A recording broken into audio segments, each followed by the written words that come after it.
রাহুল ও তিতলি মাঠে দাঁড়িয়ে আছে। তিতলি চিন্তিত মুখে।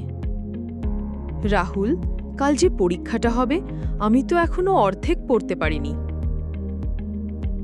চিন্তা করো না তিতলি, আমি তো পড়েছি। আজ বিকেলে তোমায় সব বুঝিয়ে দেব। রাফি আসে হাসতে হাসতে। তোরা এত পড়ে কি করবি?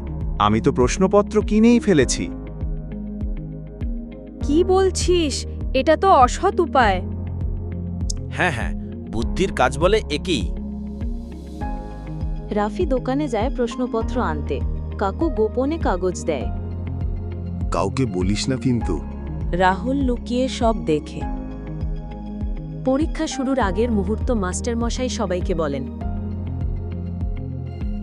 তোমাদের মধ্যে কেউ যদি প্রশ্নপত্র আগে পেয়ে থাকে সেটা জানানো কর্তব্য। স্যার, রাফি দোকান থেকে প্রশ্ন কিনেছে, আমি নিজে দেখেছি। রাফি বিপদে পড়ে যায়। স্যার, আমি ভুল করেছি। বুদ্ধি মানেই ফাঁকি নয় রাফি। সত্যিকারের বুদ্ধি হল সঠিক পথে এগোনো। রাহুল, তুই সত্যিই সাহসী। তোর জন্যই স্কুলে সততার শিক্ষা রইল। সত্যের পথে হাঁটলে জয় আসবেই। সততা আর বুদ্ধি একসঙ্গে থাকলেই সত্যিকালের জয় সম্ভব। অসৎ পথে নয়, নিজের প্রচেষ্টা দিয়েই সফলতা অর্জন করা উচিত। হ্যালো বন্ধুরা, এ ধরনের ভিডিও নিয়মিত দেখতে চ্যানেলটি সাবস্ক্রাইব করুন। ধন্যবাদ।